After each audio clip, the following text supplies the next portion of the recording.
the same day. During the trial, he attacked Mary, leaving a scar on her face. He even hired a hitman to kill her, but she survived and made sure Ming would never terrorize anyone again. He had 53 days of our lives.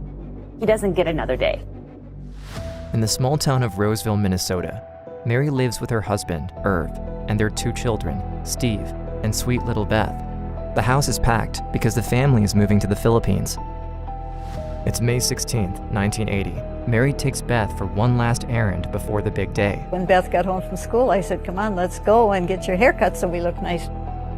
As the hours go by with no news from them, Mary's husband Irv and their 6-year-old son, Steve, are getting more and more worried at home. What's happening? Where are Mary and Beth? Why haven't they come home yet? Mom's not the kind to run away. Mom loves me. Mom loves Dad. Mom loves my sister. There hasn't been any arguments. Around town, the police are searching for a child named Jason, who was kidnapped that very same day. Little boy kidnapped. Jason, playing in a park, never came back. Terrifying story. But they have no idea that Mary and Beth are missing. It's nighttime. Irv finally decides to call the police. That's when he learns about the missing boy, who was abducted by a dark-haired man. The man on FBI's most wanted list. This remains an extremely active scene. Irv fears the worst for his wife and daughter. The search goes national, roadblocks, ground team, air support. They find Mary's car left in a ditch, but no trace of the missing kids or Mary. Irv is frantic, and as the days pass, his hopes of seeing his family alive are growing thin. It's June 15, 1980. It's Father's Day, and Irv is at home with his son Steve, but still no news of Mary or Beth. It's been 30 days since their abduction. That's when the phone rings. Hello, Irv speaking. Hello, Dad? Yes, Bethy. Are you okay? Yeah. Is Mommy okay? Yes. That's good. Oh, I'm... Daddy? Yes? Happy Father's Day. Oh, thank you so much, sweetie. You're fine, Dad. Oh, I'm so glad. We can't talk anymore. When can you come home? I don't know. Can I talk? Okay, Dad? Can I talk to him? No. Okay, you call again. See you soon. Okay. Bye. Bye-bye, sweetie. This cryptic phone call hides a much more sinister truth of what happened to his daughter and his wife. The day of the abduction, Mary and Beth are leaving the beauty salon. The 2 are walking through the parking lot. We saw a man walking toward us. And I looked up. I thought perhaps he wanted to ask directions. And he had a gun. He pulled out the gun and put it at Beth's side and said, I need a ride. He forces them into their own car and sits beside them, his gun pointed at little Beth. Mary does everything the man says and drives off. She doesn't recognize the man yet. She doesn't know she's supposed to. I said, I don't know where you're going, but we need to get there quickly because I have to get home. I have company coming for supper. They stop at a red light. Directly behind them is a police car. We came to an intersection, and I remember him saying, if that police car turns the same way we turn, you're dead. But the police car doesn't turn. After an hour of driving, the man tells Mary to stop the car. He opened the trunk, and I realized he was going to put us in the trunk. That was very, very scary for me. I said, please don't put us in the trunk. We won't be able to breathe. We were lying face down, and then the trunk was closed. Gagged, tied, trapped in the trunk of a moving car, the 2 of them try their best to untie each other, but the noise catches the attention of their captor. And he raised the trunk lid and saw that her ropes were untied. With the trunk wide open, 2 boys on bikes come near the car. One stays at the front of the car, one walks to the back trunk where he has it open, and he looks in and he sees this woman and child duct taped together and is alarmed and says, whoa. All of a sudden, something was placed on my feet. And then I could hear whimpering, and I thought, this is a child. 6-year-old Jason Wilkman was just being curious. He saw something he shouldn't have, and for that, he was taken away. And so I started to talk. I said, my name is Mary, and I'm 36 years old, and our daughter Beth is here, and she's 8 years old. And we don't know who this man is, and we don't know what he wants, and we don't know what he's going to do to us. I think he said, I'm supposed to visit my grandpa and grandma tomorrow. And we just talked about being scared. And then the car came to a stop, and the trunk lid was open, and Jason was removed from the trunk, and then the trunk lid was closed.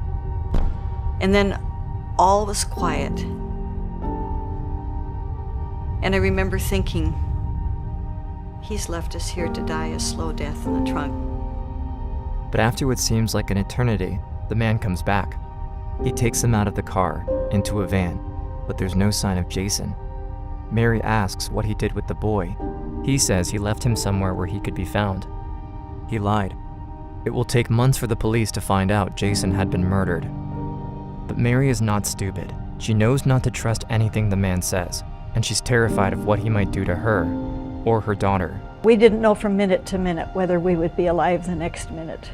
Then, Mary and Beth are being led into a small house and forced into a tiny bedroom closet. A closet that's been converted into a prison. There was a light bulb with a pull chain. There was a scatter rug on the floor and 2 small throw pillows. They took a screwdriver and removed the doorknob from the inside of the door, and we were locked into that closet. Our hands were still tied. We could not reach up and turn on the light. And so the only thing we could do is lie down on that floor. We just had to try to get some rest because we didn't know what the next day would bring. She knows right away this was not a random occurrence, that this was planned. And their terror, of course, escalated at that point. In the first week of their captivity, Mary is taken into the living room where the man ties her to a couch. He removes her blindfold. She sees that a camcorder is set up and she's being filmed. Then, she finally discovers what this is all about. He had actually been up in the woods behind our house, probably using binoculars. He knew that Beth had a little makeup Barbie that was on the dresser top of her room. He knew our son Steve. He knew that my parents had been to visit. He had followed me down the highway one time. In fact, he even knew where the spare key to our apartment was. The man was obsessed with Mary. He had been stalking her for 10 years. And since she was moving to the Philippines, he wanted to catch her before she got away. This was his moment of triumph. He had found the person he wanted all these years, and he had her in his control. And he believed that it was simply a matter of time, that if she were with him long enough, she would come to love him. 15 years earlier, Mary is a high school teacher. In her classroom, a young boy named Ming Sen Shiue becomes infatuated with her. 15-year-old Ming is reportedly violent toward his younger siblings, and his mother is terrified of him. This can only mean bad news for the teacher he locked eyes on. At the end of the year, he gets furious over a grade he claims broke his perfect score. He said, "Do you remember what grade you gave me?" And I said, "Well, no, I don't, but it must have been an F for you to do this to me." The grade? B-. Ever since, his obsession has only grown stronger. He resents Mary and wants her to love him at any cost. The video discussion lasts for hours, some weird tactic Ming is using to persuade Mary to fall in love with him. But even if it doesn't work, what he can't have, he just takes. I'm not saying it's right. I know it's not right. But that's the way I've chosen it. I know one knows. It's an evil thing. I could tell she was upset when she would come back and see me in the closet, but I didn't know why. He warns them multiple times that if they try anything, he would kill them. He hammered it into us. If I ran away, he'd kill her. If you did anything, he'd kill me. June 7th. Ming takes his fantasy of having a family life with Mary further and rents an RV for a trip to Chicago. He leaves Beth inside the RV, chained, while Mary and him go out in public, his gun keeping her in check. During that trip, Both Mary and Beth make attempts to get rescued. Mary uses her traveler's check to pay, knowing it should alert the FBI of her transaction and whereabouts. The FBI never received the information. Beth, on the other hand, takes the risk of ripping the blinds off a window and peers outside just as teens are passing. For the first time, she has the courage to act, even though Ming has threatened to kill her mom if she tried anything. She yells out to the teens, saying she was abducted and asks for their help, but the teens laugh at her and tell her to stop making stories. They leave. July 4th, Ming takes them to see the fireworks. Before exiting the van, he warns them, like he's done many times before, that if they try anything, he would kill them and anyone else who's nearby. At that moment, a police car drives by and stops at the red light. Mary doesn't dare do anything. She says, quote, "I couldn't do a thing about it because he always had his gun and he always had Beth." But she memorizes the phone number written on the back of the police car in large numbers. When they get home later that night, she makes Beth memorize it too. July 6th. As they sit around the table, Ming has them playing out another fantasy, family game night. That's when he announces the worst news Mary ever heard. He's taking them far away to another home. Mary can feel the excitement in Ming's voice, but she's filled with despair. Quote, "It wasn't until that day that I despaired to the point that I said to Beth, he's never gonna let us go." There were times when I questioned my faith. Sometimes I'd be so discouraged day after day, no rescue, no nothing. But Beth was sensitive to that. One day she said, "Mom, do you think that God is going to send his angel to open the door for us like he did for Peter and the other guy?" And in my deep heart of hearts, I didn't think it was going to happen that way at all. But I don't want to destroy the faith of a child. And so I said, well, he certainly could do that, but he might choose a different way. Time is running out. Mary knows she has to risk it all. July 7th. While Ming is out, Mary and Beth are chained tightly to the door inside the closet. Mary's staring at the door hinges, thinking. She knows Ming can be back any second. She has no tools, just her fingernails to remove the hinge pin. She knows it's unlikely the pin will come off that easily, but she has to try. So I went over to the door, I held the door with one hand, and I pulled the hinge pin with the other. It came out just like it was greased.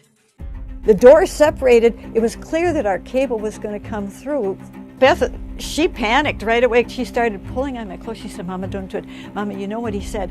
If he finds us escaping, he's going to kill us. You know." I mean, she was really panicked. I slapped her cheek. I sat her down in the chair and I said, "Listen, Beth, if God has given us this way of escape, we have to take it. Sure, it's dangerous. If Ming comes home and finds us escaping, he's going to kill us. We know that. But if this is God's way, he's going to take care of us. But I can't fight against you. We have to work together in this. We're chained together and we have to work together." Beth understands, and they make their way to the kitchen. Mary grabs the phone, dials a number she memorized on the back of the police car 3 days prior. A moment later, a dispatcher from the sheriff's office answers. Mary says, "This is Mary Stauffer. I think you're looking for me and my daughter Beth. Please hurry. We're being held in a house. He has loaded guns here. He'll kill us and anyone who tries to come in here. Don't try to come in if he's here." The dispatcher gives Mary strict instructions to stay inside the house and away from the windows. Mary ends the call. Beth then tells her mother that they should wait outside for the police, but they can hide behind the bushes. Mary listens to her daughter, going against the dispatcher's instructions. They leave through the back door of the house, while still chained together.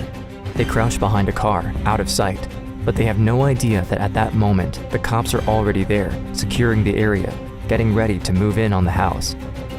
Expecting to see the two of them still inside, the officers break in. At that moment, one of them notices a vehicle parked outside. There's a chance Ming Sen Shiue made it home before the police arrived.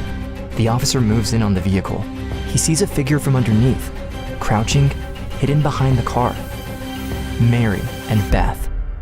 Approximately 3:30 this afternoon, our Ramsey County Sheriff's dispatcher received a phone call from a woman who identified herself as Mary Stauffer. She stated she had freed herself from a shackled position. The day we escaped, The air smelled sweet, like I remember the feeling of the sun.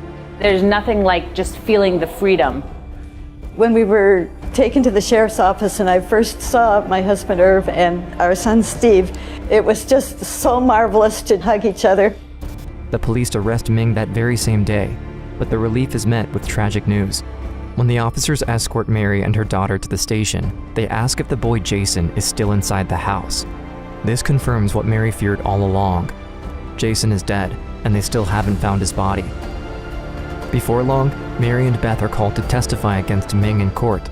It's not uncommon for kidnappers and criminals to admit or pretend that they regret their actions once they're caught. Dennis Earl Bradford, the man who took little Jennifer Shiue from her bedroom at night, broke down during his interrogation. She's alive. She's alive. Bobby Joe Long confessed he didn't feel good about what he'd done to Lisa McVeigh or his other victims. And the worst thing is, I don't understand why. I don't understand why. But Ming Sen Shiue is not like most kidnappers. He said, even if I get put in prison for a very long time, when I get out, I'll go after you, and if you're dead, I'll go after your kids.